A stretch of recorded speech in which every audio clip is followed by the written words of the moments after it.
Alhamdulillah Rabbil Alamin.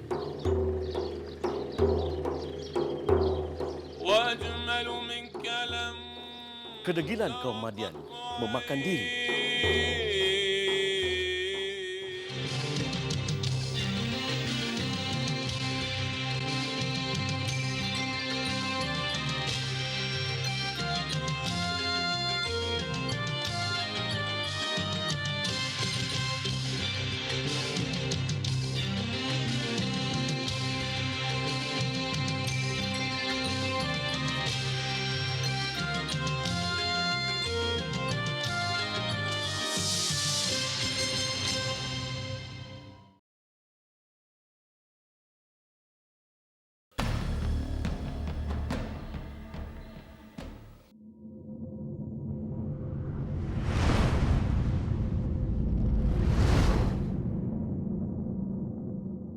Baginda, seorang Nabi dan Rasul daripada keturunan Nabi Lut alaihi salam. Baginda diutus untuk membimbing kaum Madian, sekumpulan bangsa Arab yang tinggal dalam sebuah daerah di pinggir wilayah Syam. Baginda terkenal dengan kepetahan serta kepintaran dalam berpidato dan bergelar Khatibul Anbiya atau pemidato para nabi.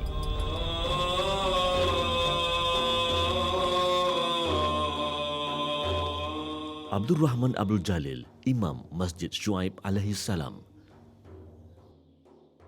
النبي شعيب عليه السلام كما قال الرسول صلى الله عليه وسلم ذاك أخي شعيب خطيب الأنبياء وسمي بخطيب الأنبياء لفصاحته وبلاغته وقوة حجته. Kami menelusuri latar belakang Nabi Syuaib alaihissalam dan bagaimana baginda menjadi bapa mertua Nabi Musa alaihissalam.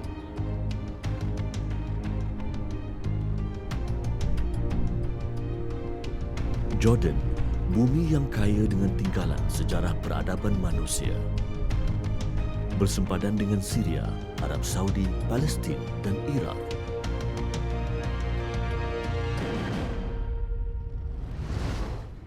Negara ini dihuni lebih 6 juta orang penduduk, majoritinya beragama Islam. Tinggalan sejarah serta keunikan muka bumi Jordan menarik kehadiran pelancong asing. Sejarah peradaban manusia negara ini dikatakan bermula 90,000 tahun sebelum Masihi. Justru, tinggalan bersejarah yang masih bertahan telah meletakkan Jordan dalam senarai UNESCO sebagai satu daripada pusat warisan dunia. Kedudukan itu merancakkan lagi sektor pelancongan Jordan serta membuka banyak peluang perniagaan kepada penduduknya.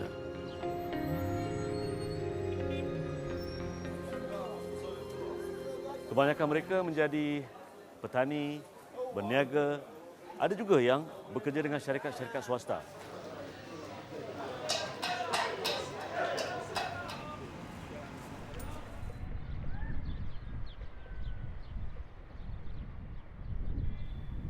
Kembar Kami dimulakan dengan pertemuan antara dua dai dan wakil Malaysia di Jordan. Menjadi tradisi bagi kami untuk mengunjungi kedutaan Malaysia di setiap negara yang dilawati sejak program ini memulakan penggambarannya pada tahun 1995. Terletak di Abdun, sebuah kawasan elit di Aman, perjalanan kami mengambil masa setengah jam. Kembara kami ini juga menyaksikan pengalaman pertama Cikgu Irin dan Ustaz Jalal menjejakkan kaki di bumi Jordan. Anda cakap apa dengan itu? Pertama kali saya rasa bersyukurlah kerana pertama kalinya saya menjejakkan kaki di Jordan. Ustaz? Yang pertama sekali saya sampai ke Jordan ni, sekarang jumpa dengan Dato' Abdul Malik ni, kita yang pertama sekali tanya khabar, kemudian kita nak ucapkan terima kasih lah kerana sudi jumpa dengan kami dari Malaysia. Kunjungan kami disambut mesra oleh Duta Besar Malaysia, Datuk Abdul Malik Abdul Aziz.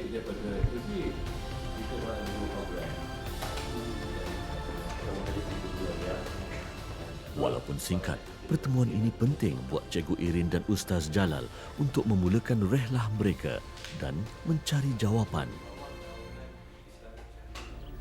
Bagaimanakah Nabi Syuaib menjadi bapa mertua Nabi Musa alaihissalam?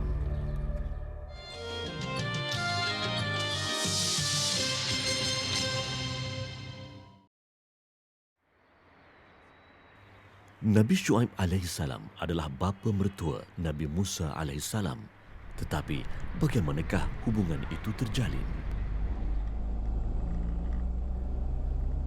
Menjadi rutin di setiap perjalanan kami, diisi dengan penceritaan, kisah dan sejarah Nabi. Dengan cara yang lembut, sabar dan tenang. Walaupun kita tengok orang-orang kaum Madian Pada penggambaran kali ini, kami ditemani Nur Aiman, warga negara Malaysia yang berkelana di bumi Jordan sejak 8 tahun lalu.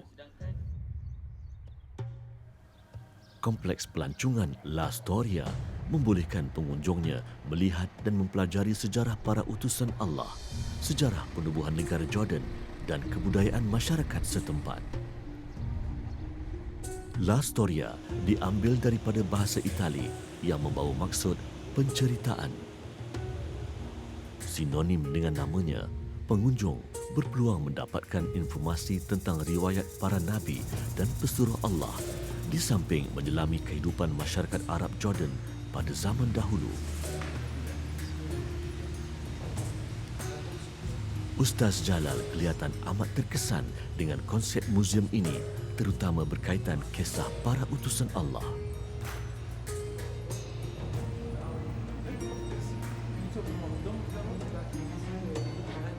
Rasa tempat ni satu muzium yang detail lah, ada semua daripada zaman dulu kan, zaman sebelum Nabi dulu, zaman Nabi Musa, lepas itu zaman Nabi Nuh kan, dia buat contoh-contoh yang boleh menampakkan itulah tempat tu macam mana keadaan dia kan. Pada awal ketibaan Ustaz Jalal di Jordan, dia kerap bertanya bagaimana keadaan masyarakat Arab di masa lampau. Persoalan itu akhirnya terungkai di dalam kompleks ini. Dalam muzium ni saya rasa banyak benda lah saya boleh nampak daripada segi kehidupan kan, orang dekat kawasan sini, orang Arab Badui macam mana, orang Arab yang selain Badui macam mana. Boleh lah nampak banyak benda yang boleh belajar lah kan, belajar tengok. Susun atur bilik pameran kompleks ini pula membawa Cikgu Irin memasuki perkampungan Arab purba. Dia seolah-olah tenggelam bersama kehidupan masyarakat awal kaum Badui di Jordan. Di mana dalam muzik ini terdapat banyak pameran tentang pakaian dan apa juga berkaitan dengan peradaban masyarakat Arab yang dunia. Kemudian ada beberapa kisah tentang Nabi Musa yang sangat menarik. Kompleks La Storia sebenarnya terletak hanya 2 km dari lokasi makam Nabi Musa alaihissalam. Gunung Nebo, lokasi terletaknya makam atau binaan memperingati Nabi Musa alaihissalam. Lokasi ini bukan hanya terkenal di kalangan orang Islam sahaja, malah tapak memperingati Nabi Musa ini dianggap suci oleh penganut agama Kristian. Kembara Cikgu Irin dan Ustaz Jalal ke makam Nabi Musa akan membantu mereka beroleh jawapan bagaimana Nabi Allah ini menjadi menantu kepada Nabi Syuaib alaihissalam. Kisah pertemuan antara Nabi Musa alaihissalam dengan bapa mertuanya Nabi Syuaib alaihissalam terselit 1000 pengajaran tentang kesabaran mereka dalam dakwah masing-masing. Ia boleh menjadi inspirasi pada dua da'i ini meneruskan perjuangan mereka. Tanpa diduga, Ustaz Jalal disapa pelancong dari India.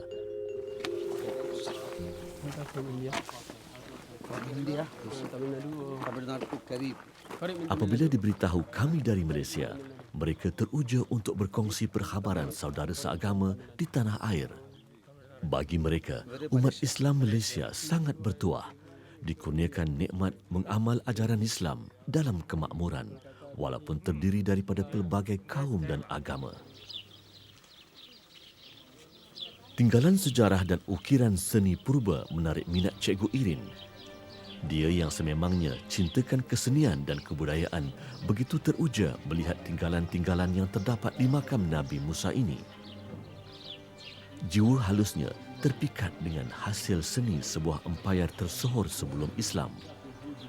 Dia pernah terbaca mengenai empayar itu dan rehlah ini membawa Cikgu Irin lebih dekat pada tinggalan empayar itu. Di makam ini terdapat tinggalan lantai daripada gereja pada zaman pemerintahan Rom di Jordan suatu masa dahulu. Seni reka halus yang digelar Mosaic Mural di Jordan terkenal sejak 2000 tahun ketika negara ini di bawah jajahan Rom. Di sini kita boleh nampak dengan lebih jelas ya beberapa tinggalan peta dari zaman Byzantine, dan apa yang menarik di sini teknik yang digunakan dalam membina peta ini telah pun diadaptasi ataupun telah digunakan pada masa kini dalam menghasilkan beberapa hasil seni kraft tangan yang menjadi tarikan pelancong ke negara Jordan ya.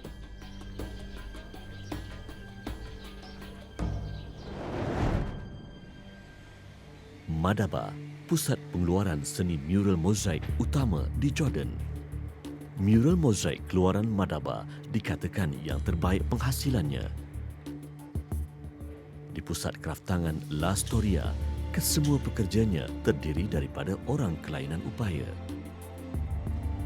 Sebelum memulakan tugas di pusat kraft tangan yang dibuka setahun lalu, pekerja-pekerja ini akan menjalani latihan khusus bagi mengasah kemahiran mereka dalam penghasilan seni mozaik yang terbaik. For one picture like this, how long it takes? Like this one here, it needs from 3 up to 4 days. Depends on the size of the stone. Di satu sudut lain kompleks ini, kerja-kerja menghasilkan mural mozaik terbesar di dunia sedang giat dilakukan. Usaha ini antara cara pengurusan La Storia mempromosikan seni mural mozaik di mata dunia. Bagi merealisasikan harapan itu, pihak kompleks sentiasa membuka peluang kepada pengunjung untuk mengambil bahagian dalam penghasilan mozaik ini. Sekarang diorang nak buat satu portrait besar dekat ni ya. Kemudian bila sekarang tak siap lagi ni, nanti bila dah siap dia jadi ni lah. Ni sebenarnya ni kalau dah siap, tapi sekarang belum siap. Saya tengok dekat sini banyak orang tulis nama kan. Jadi saya pun tulis nama saya satu dekat sini. Ustaz Jalal tidak mahu ketinggalan menjadi penyumbang dalam penghasilan seni mozaik terbesar di dunia. Tambah bermakna, ini adalah pengalaman pertama Ustaz Jalal dalam aktiviti seni mural.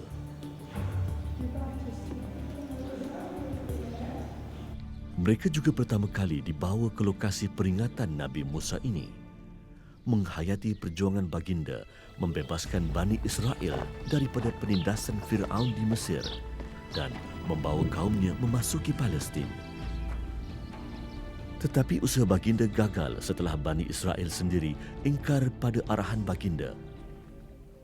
Nabi Musa AS membawa pengikutnya mendaki Gunung Nebo menuju ke bumi yang dijanjikan, bumi Kanaan, yang hari ini dikenali sebagai Jericho. Bukit Nebo ini sebenarnya adalah lokasi yang sangat strategik. Dari sini, Jericho hanya 27 km arah barat laut. Sementara Baitul Maqdis menghala ke barat Gunung Nebo dan jaraknya hanyalah 46 km. Bagaimanapun, Nabi Musa AS semasa hayatnya tidak pernah berjaya menjejakkan kaki ke bumi yang dijanjikan, bumi Kanaan. Hanya jasadnya disemadikan di situ. Dalam menghayati perjuangan Nabi Musa AS, banyak nilai murni yang dapat diteladani oleh Cikgu Irin dan Ustaz Jalal. Antaranya, sifat sabar Nabi Musa AS membela nasib Bani Israel yang teraniaya walaupun kaumnya itu sentiasa ingkar perintah baginda. Bagi Cikgu Irin dan Ustaz Jalal, kesabaran seorang Nabi tidak mungkin mereka miliki. Namun, kisah baginda sedikit sebanyak menjadi penawar mengubati luka di hati, kesan kutukan dan pandangan serong masyarakat terhadap masa lampau mereka.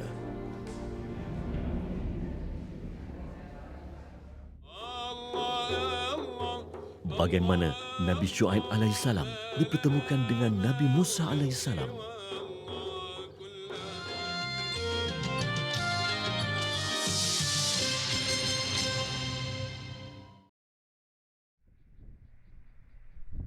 Kembar kami akhirnya sampai ke makam Nabi Syuaib alaihissalam. Terletak di Ma'an, makam ini adalah tempat persemadian terakhir Nabi yang digelar Khatibul Anbiya, iaitu pemidato segala Nabi. Nabi Syuaib diutus membimbing kaum Madian, kaum yang mensyirikkan Allah serta kerap menipu dalam hal sukatan perniagaan.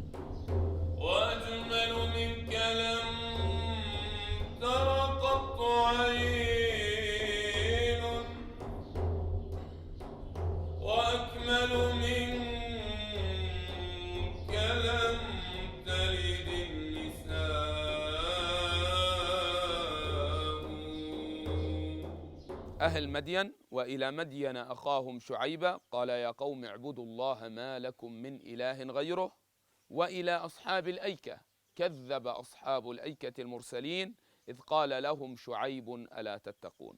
الله أكبر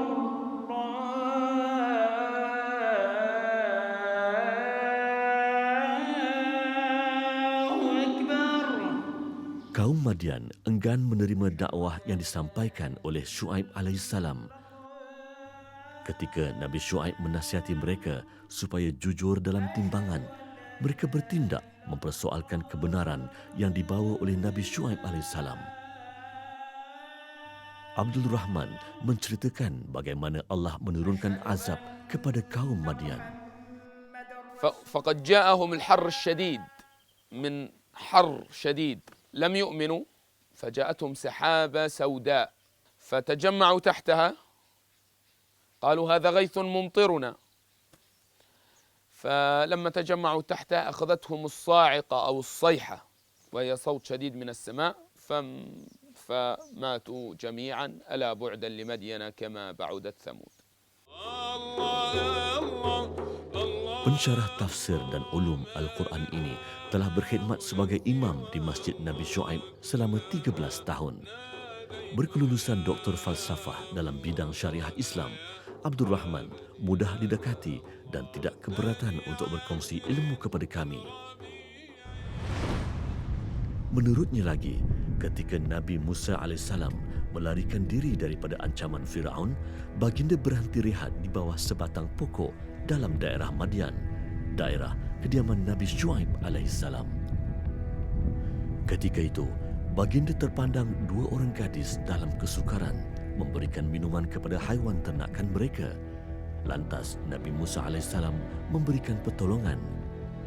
Dua gadis menceritakan peristiwa itu kepada bapa mereka, iaitu Nabi Syuaib AS. Bagi menghargai jasa Nabi Musa, Nabi Syuaib menjemput Musa menjadi tetamunya. Nabi Syuaib AS yang pada masa itu sudah lanjut usianya menawarkan pekerjaan kepada Nabi Musa AS untuk menjaga ternakan baginda. Akhirnya, Nabi Musa berkahwin dengan salah seorang puteri Nabi Syuaib dan hidup sebagai pengembala di Madian selama 40 tahun.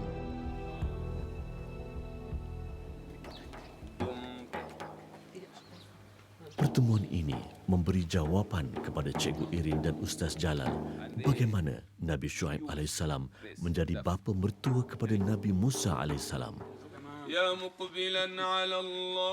Perbezaan bahasa, budaya dan bangsa tidak membataskan perkongsian ilmu antara dua da'i dan Imam Abdul Rahman.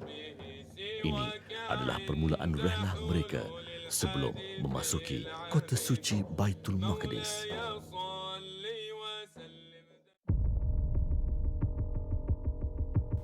Ia dikatakan pernah meneduhi Nabi SAW. Berusia lebih 1400 tahun, ia masih utuh di gurun kering kontang ini. هذه شجرة استظل تحتها الرسول قاعد تحتها. Ketika sedang berteduh, dahan dan ranting pohon ini bergerak menaungi baginda daripada panas terik mentari.